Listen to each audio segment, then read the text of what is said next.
Bueno, muy buenas tardes para todos y todas. Bienvenidos a este nuevo conversatorio secretero en el marco de la Feria Florecer en el Jardín Botánico Joaquín Antonio Uribe. En esta ocasión tenemos el privilegio de contar con Juliana Cardona Duque. Nos conocimos por allá hace 20 años más o menos.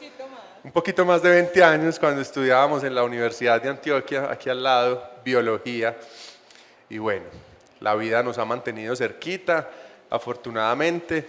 Ella ahora es docente de la Universidad CES y trabaja con las colecciones biológicas de la universidad. Juli, antes de que nos metamos a todo este cuento, contanos un poquito de quién es Juliana y por qué, qué pasó en tu vida que te llevara a volverte una profesional y experta en insectos.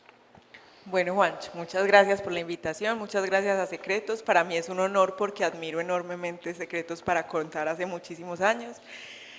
Bueno, lo primero que hay que decir es que yo decidí muy chiquita que quería ser profesora. Yo no sabía de qué, yo sabía que quería ser profesora. Podría haber sido de música, podría haber sido de matemáticas, podría haber sido de cualquier cosa, porque lo único que tenía claro era que quería ser profesora.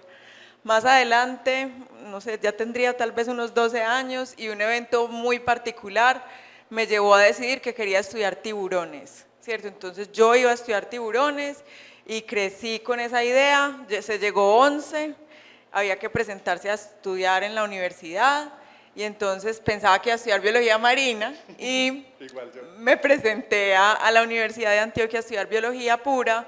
Y en el lapso casi de 3 meses de estar estudiando biología, mi panorama empezó a cambiar muy rápido. No sé, en los primeros 15 días ya quería dedicarme a la genética. A los 2 meses entonces decidí que iba a estudiar aves y que las aves eran lo mío y que me parecían maravillosas las aves.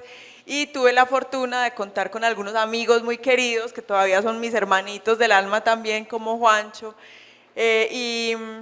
Y empezamos a estudiar aves aquí muy cerquita del Valle de Aburrá. Contamos con la fortuna de tener una beca pequeña con equipos y no sé qué, entonces nos fuimos a estudiar aves y yo iba, madrugábamos, poníamos redes de niebla, medíamos las aves, las pesábamos, las liberábamos, en fin, y en una de esas yo iba por ahí caminando y un cucarrón se armó. Yo digo que se arman porque levantó sus alas anteriores, que son duras, que les ayudan a proteger las alas posteriores, y levantó el vuelo. Y para mí eso fue tan espectacular que ya nunca más aves, ya no tiburones, ya nunca más nada desde eso, y eso fue hace muchísimos años, un poco más de 20 años. Empecé a estudiar cucarrones de diferentes maneras, me empezaron a aparecer absolutamente hermosos y cada vez que veía qué hacían, cómo se comportaban, las interacciones que tenían, me enamoraba un poquito más y pues hoy soy muy privilegiada, muy afortunada y pues mucha responsabilidad también de poder ser profesora de entomología. La entomología es la parte como de la biología que se dedica al estudio de los insectos y me fascina ser profe y me fascina estudiar cucarrones. Me gustan mucho los cucarrones, pero en general me gustan mucho los insectos. Qué maravilla, me acuerdo cuando Juli, yo hice un trabajo en entomología sobre el compost, el compostaje, cuando uno hace los abonos, y me tocaba ir y encontrar los bichos que salían ahí. La mayoría eran moscas o cucarrones diminutos y era un problema, siquiera ella era mi amiga y me ayudaba porque pues era la cosa más compleja del mundo, porque es que además, Juli, te apasiona algo que es, digamos que lo que más existe en el planeta, que son los insectos. Conversarnos un poquito de eso. Sí, los insectos son el grupo, cuando pensamos en la diversidad de organismos, bueno, una parte, una historia ahí, ¿cierto? Yo entré a la universidad convencida de que había un ratón, un árbol, un murciélago, es decir, para mí no había muchas especies de nada. Yo no sé por qué yo llegué pues a 11 con esa idea, pero en fin. Pero entré a la universidad y claro que había mucho de todo, muchas especies, y la diversidad de insectos es incluso abrumadora, ¿sí? Hoy hemos descrito aproximadamente 1.800.000 especies de organismos en general, incluyendo a los hongos, a las plantas, ¿cierto? A muchos otros grupos, y un poquito más, hoy de 1.000.000 son insectos. Es decir, más del 50% de la diversidad de organismos que conocemos son insectos. Y la realidad es que faltan muchas más especies por descubrir y describir formalmente. En un país como el nuestro, que es hermosamente diverso, impresionantemente diverso, no sé si lo han dimensionado, en verdad uno puede encontrar especies nuevas por todas partes, especies nuevas de insectos en todas partes. No hay que irse al Chocó o a la Amazonía, pero estás parado aquí en una ciudad que está montada en la cordillera de los Andes y vas a un parque, no sé, al parque de Belén o al Carlos R. Restrepo, o estás aquí en el Jardín Botánico y hay especies nuevas de insectos por todas partes y no es una exageración para nada, es impresionante. O sea, ¿te gusta eso macro? Primero la biología, pues que es un estudio de todos los seres vivos que ya nos dijo más o menos cuántos hay descritos. Después de insectos, que es el mayor número dentro de la biología. Y después se fue por el lado de los cucarrones o escarabajos, que es lo que más hay dentro de todos los insectos. Nosotros aquí en la Finca Viva, un libro de la Fundación, cuando hablamos de animales silvestres importantes para la producción agropecuaria, le dedicamos un apartado muy especial a los cucarrones, porque son indicadores de un suelo vivo, sobre todo en ganadería. Juli, seguís yéndote por donde hay más cosas. Contanos un poquito de los cucarrones, alguna cosa bien especial de ellos y por qué te fuiste por ahí. Ya nos contaste más o menos.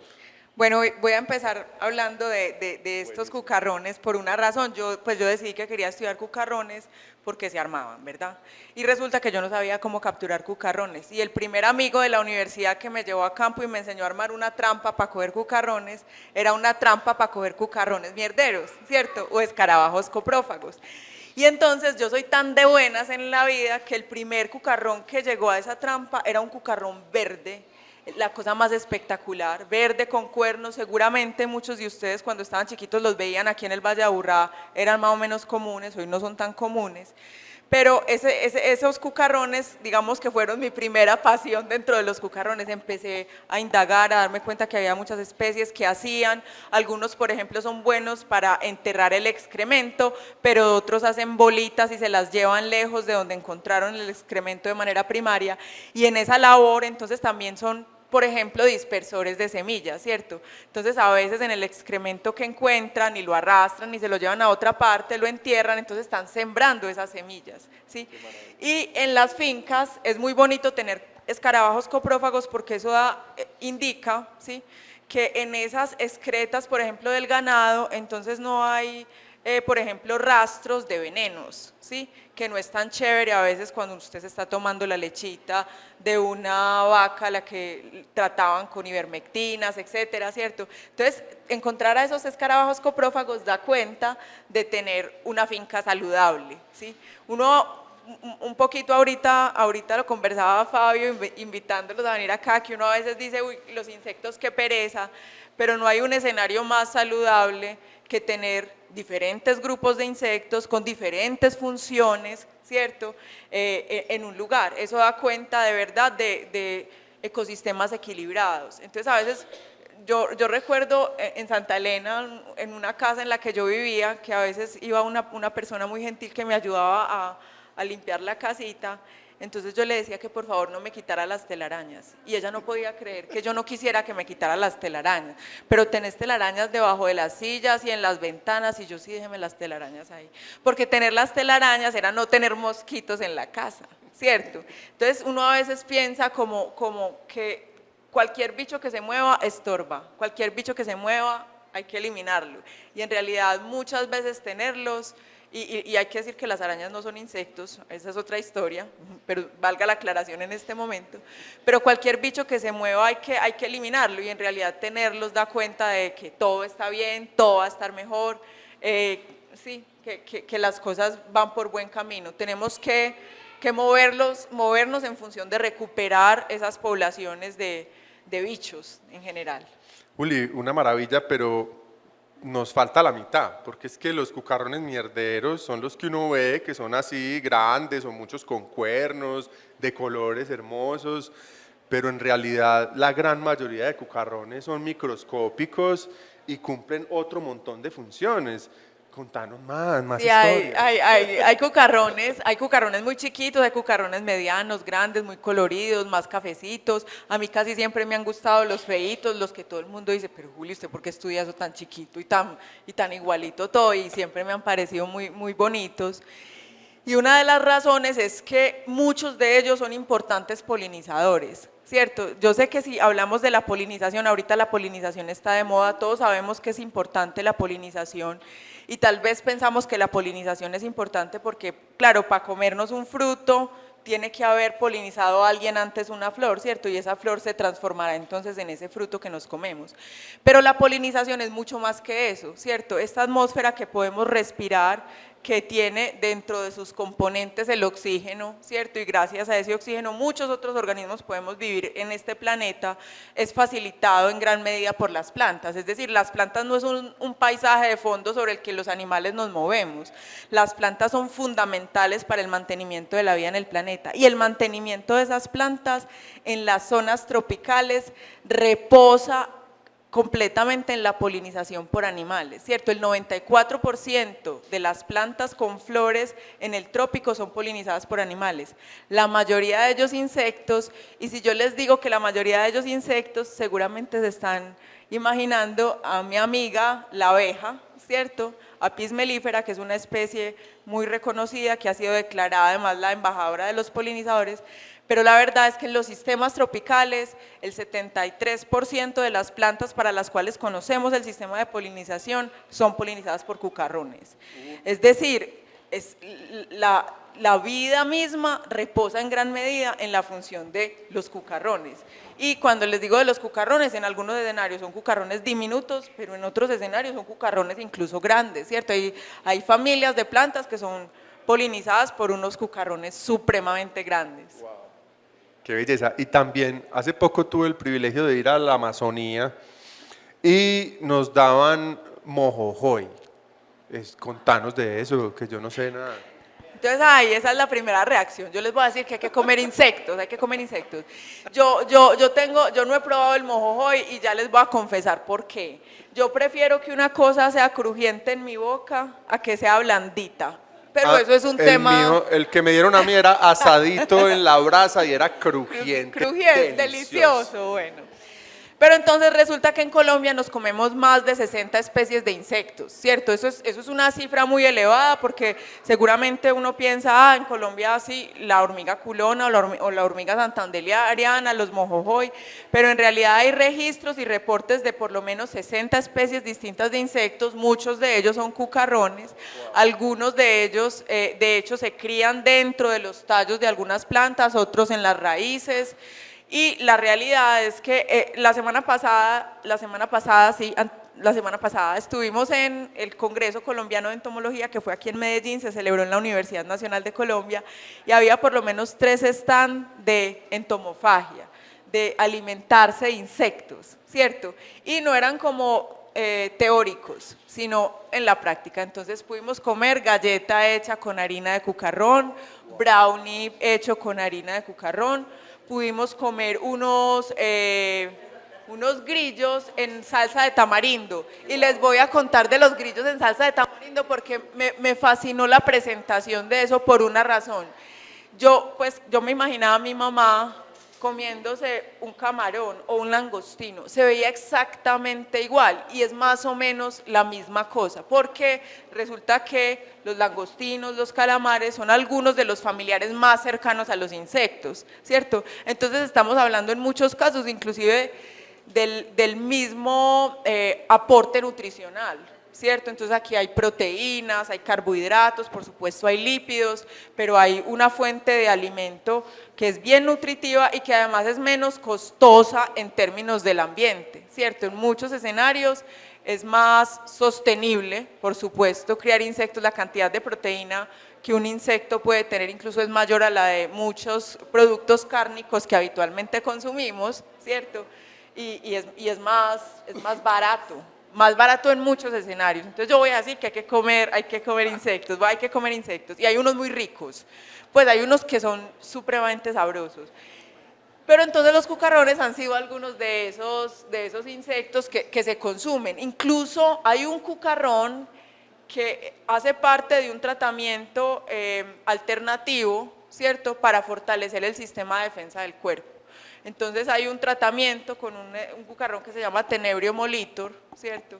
Y el tratamiento consiste en ir alimentándose todos los días una larva más hasta completar 70 días. Empiezas con una larva, el día 2 te comes 2, pueden ser, pues se pueden cocinar, básicamente son crujientes, para mí sería tranquilo, no es una cosa blandita, y cuando llegas al día 70 empiezas a disminuir y eso fortalece enormemente el sistema inmunológico del cuerpo. Entonces hay que explorar un poquito más de veras los insectos y los cucarrones como fuente de alimento. El mundo de la vida en el planeta y sobre todo aquí en Colombia, que es un país mega diverso, casi de los más del mundo por su área, ¿cierto? Eso que nos contabas de los saltamontes es muy tradicional en México, ¿no? El famoso chapulín. Los chapulines, que los venden en paqueticos, además, pues como un snack, como los chitos, ¿cierto? Y también se ve mucha cultura de entomofagia por allá en el Asia y en la China, ¿cierto? Qué bueno aprender de eso y aprender a diversificar más nuestro plato. En la variedad está el placer y está la salud, sobre todo. Hay un libro de secretos que se llama, que es de los opuestos, que es como un libro de filosofía, un libro maravilloso. Dani, ¿lo puedes mostrar allá? Nuestro libro de los opuestos que se llama Todo lo contrario, para que lo conozcan. Un libro que nos invita a reflexionar por medio de la pregunta y de los opuestos. Por allá hay una historia de la flor más grande del planeta. Una flor gigante que resulta que ella huele como a podrido, como maluco. No sé si han oído esa historia. Y entonces lo que hace es que atrae ciertas moscas. ¿Qué será que vienen a hacer esas moscas a esa flor? ¿Será que vienen a descomponerla? ¿O para qué será que la flor empieza a oler así para que las moscas vengan? ¿Y cómo es que es la reproducción de las plantas, de las flores? Polinización. Una historia súper rara de polinización que nos encontramos en ese libro algún día.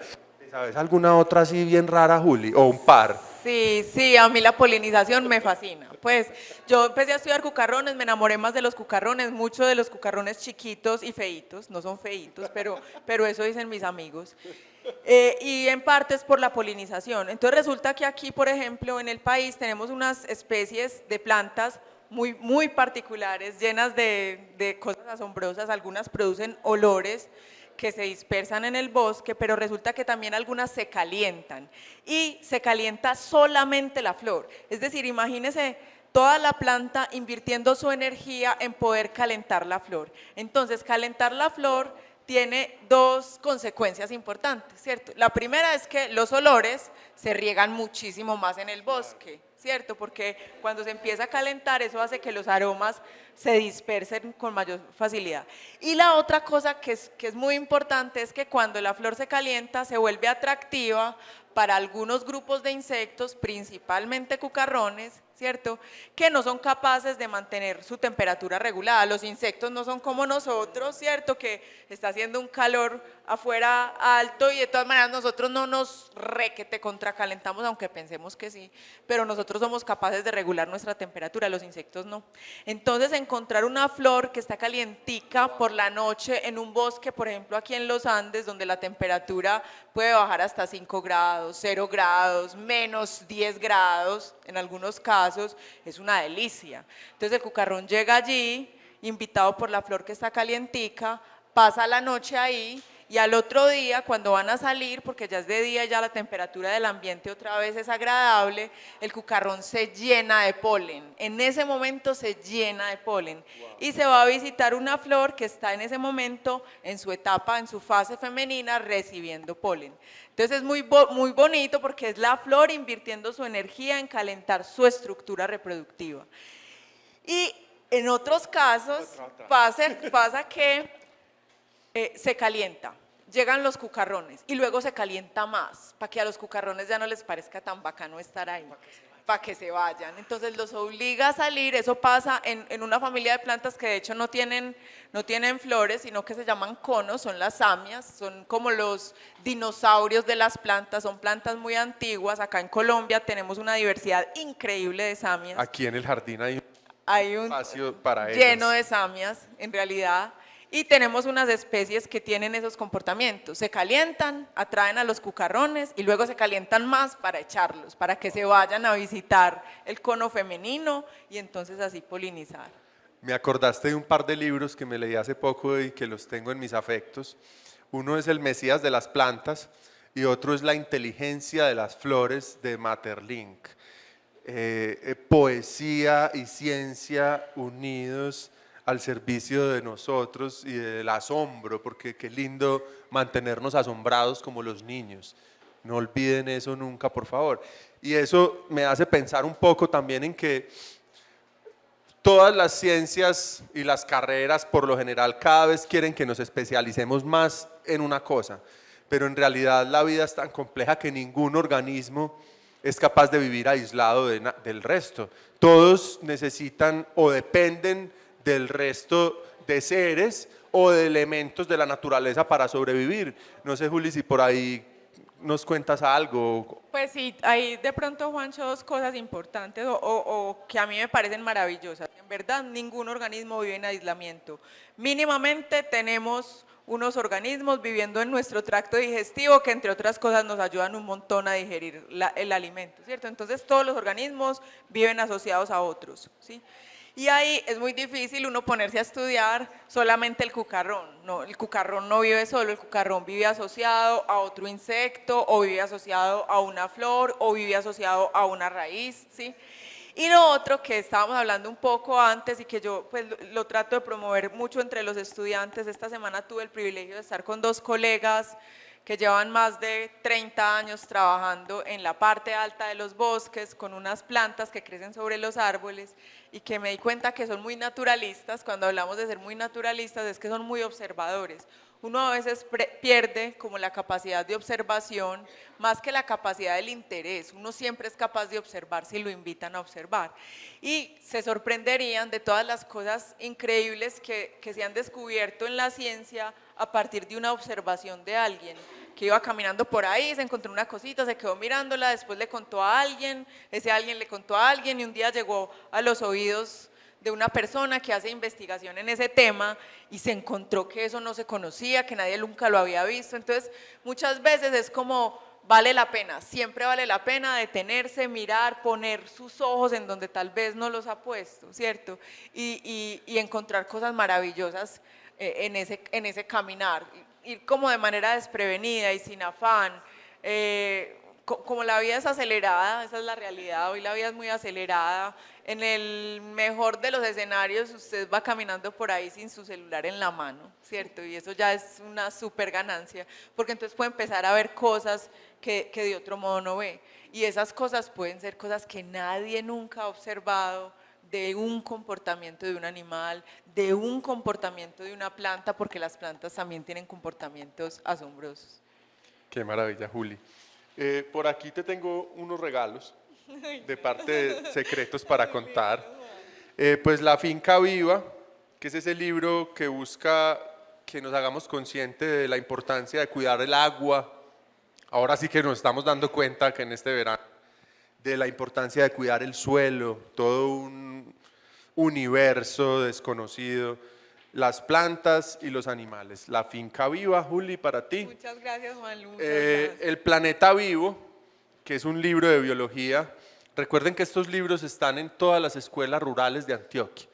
Los hacemos con mucho cariño, con el apoyo de muchas personas profesionales. Este es un libro, el libro de biología de los niños del campo. Tú que eres bióloga, por detrás un texto que yo escribí. Y Cuentos para desenredar enredos, que es un libro de resolución pacífica de conflictos, algo que también nos parece súper importante, no solo para Colombia, sino para la humanidad en general. Muy conectado con lo que estabas diciendo, tomarse el tiempo de observar, pero además de escuchar. nos falta mucho escucharnos. Y un buen ejercicio para eso es sentarnos a escuchar a la naturaleza y empezar a tratar de diferenciar. Es el mejor momento cuando está cambiando el día a la noche, que cambia como el sonido. Ese momento, tarea para todos para la casa. Juli, antes de que nos muchas vayamos, gracias, de eh, verdad. un mensaje que le quieras dar a los jóvenes rurales que habitan y son guardianes de esa naturaleza, ¿qué les quieres decir? Tú que trabajas con el CES, la Alianza ERA trabaja con la Universidad del CES, que queremos pues como mostrarles el panorama a los jóvenes rurales. Bueno, yo pues antes de decir como lo que quisiera dejar, quisiera invitarlos también a observar en el campo sus entornos, ¿cierto? Ahorita un estudiante, ya es biólogo, ahorita está trabajando con el Jardín Botánico de Medellín, hizo un trabajo súper bonito de artrópodos asociados a cultivos en el suroeste y fue muy sorprendente las cosas que encontramos cuando los cultivos son cultivos diversos en términos de las plantas que hay allí sembradas, ¿cierto? Porque entonces son cultivos también que tienen una diversidad de artrópodos mayor y esos artrópodos contribuyen al mantenimiento del suelo, por ejemplo, contribuyen comiéndose los insectos que pueden comportarse en algunos escenarios como insectos plagas, ¿sí? Entonces, tal vez mi mensaje va en esa vía, hay que observar el entorno, hay que observar que si de repente yo no estoy viendo muchos organismos vivos asociados a mi huerto, asociados a mi cultivo, asociados a mi potrero, ¿cierto? Eso puede estarme indicando que necesito tal vez cambiar las prácticas y hacer, emprender acciones para recuperar toda esa diversidad que tiene que vivir allí. Cuando esa diversidad que tiene que vivir allí, viva allí, todo va a estar más equilibrado, inclusive los cultivos pueden ser muchísimo más productivos.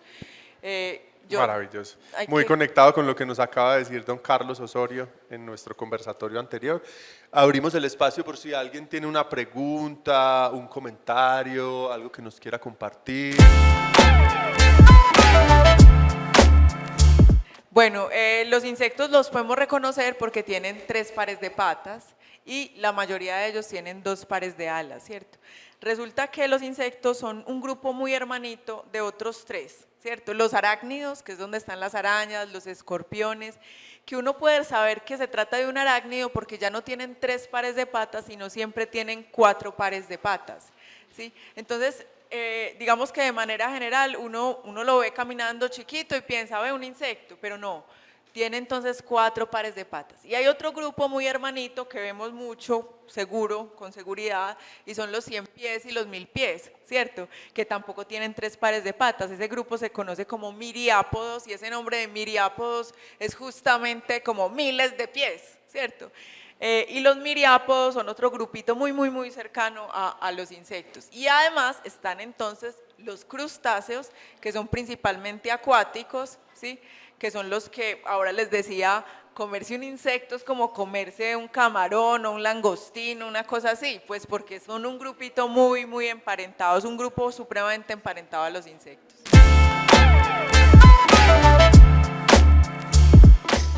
Ah, bueno, esa es una pregunta muy buena. Cuando alguien encuentra una especie nueva, no es lo mismo descubrir una especie nueva que describirla, ¿cierto? Yo puedo ir por ahí caminando y encontrarme una planta, por ejemplo, que es una especie nueva, y yo no estoy en la capacidad de saber que es una especie nueva porque tal vez no trabajo con ese grupo. Yo la descubrí, pero no la describí. Quien la describe es la persona que juiciosamente se sienta a describir cada característica que tiene esa planta, o en un cucarrón, cada característica que tiene ese cucarrón, que las antenas son así, que las patas son así, que el color es no sé cómo, que la cabeza es así, ¿cierto? Esa persona se llama el descriptor, y ese descriptor tiene el privilegio de poder nombrar ese organismo como quiere. Entonces le pone los nombres en biología, son nombres que están compuestos de 2 palabras, ¿cierto? Decimos que la nomenclatura es binomial porque tiene 2 nombres. El primer nombre se llama el género y el segundo se llama el epíteto. Entonces, nosotros somos la especie Homo sapiens, ¿cierto? El género es Homo y el epíteto es sapiens y el nombre de la especie es Homo sapiens, ¿sí? Entonces, cuando uno encuentra una especie nueva, uno puede poner ese epíteto y uno puede, es habitual que el epíteto significa algo de una característica, ¿cierto? Del animal. Por ejemplo, el petirrojo, que es un pajarito muy común aquí en Medellín, que es de pecho rojo, ¿cierto? Se llama Pyrocephalus rubinus, y rubinus significa color de rubí, ¿sí? O tú puedes describirle, por ejemplo, la especie a tu abuelo, a un profesor, sí, hay una libertad para poner ese nombre. Uli, y antes de ti, ¿ya has descubierto y descrito especies? Sí, Juancho, la verdad es que en Colombia yo les decía que no sé si hemos dimensionado que vivir en Colombia es vivir en un país megadiverso en todos sus sentidos. Desde que estaba estudiando, empecé a estudiar cucarrones y encontré que había especies no descritas de acá del departamento de Antioquia, y luego un poquito más en varias partes de Colombia, y luego un poquito más en Ecuador, en Venezuela, en Costa Rica, y entonces empecé formalmente a describir algunas de esas especies Pero de cucarrón. describir, y ambas, o sea, esta la descubrí Sí. y la describí. Ambas, sí. ¿Y cómo se llaman? Ambas. La primera, Juan, la primera que nombré hoy se llama Virandra antioquensis, es un cucarrón muy bonito asociado a la madera. Estaba en Granada, Antioquia, el espécimen que encontré es de Granada, Antioquia, y es muy interesante y pues un día tengo que volver a Granada. Ahorita tengo una estudiante, ya no es estudiante, ya se graduó también, que es de Granada, y yo le decía, Mile, hay que buscar este cucarrón en tu tierra porque es de allá y no es tan común, no hay muchos en colecciones. Bueno, ese fue el primero que... Maravilloso.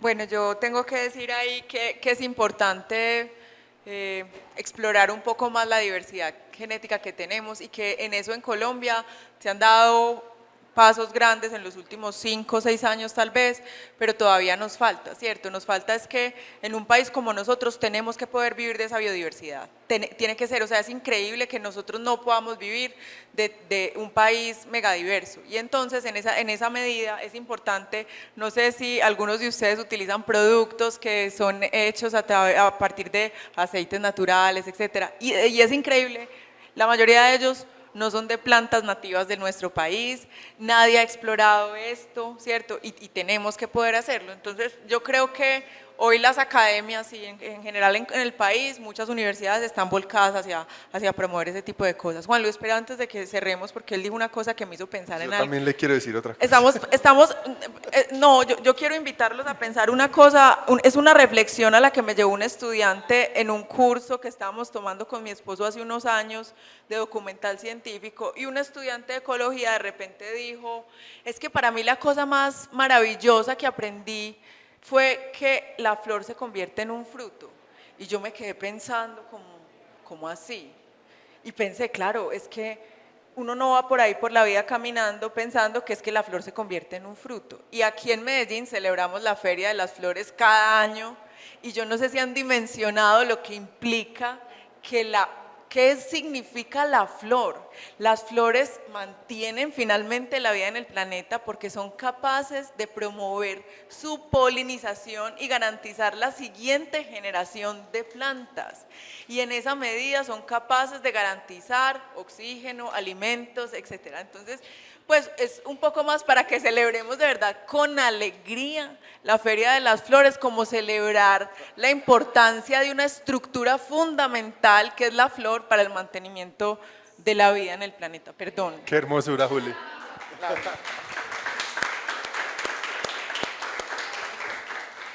La palabra de hoy fue privilegio, la dijimos un montón de veces, es un privilegio para nosotros tenerte acá, haber podido contar con la presencia de todos ustedes, y bueno, nos vemos en una próxima conversación secretera. Muchas gracias. Gracias, Juan.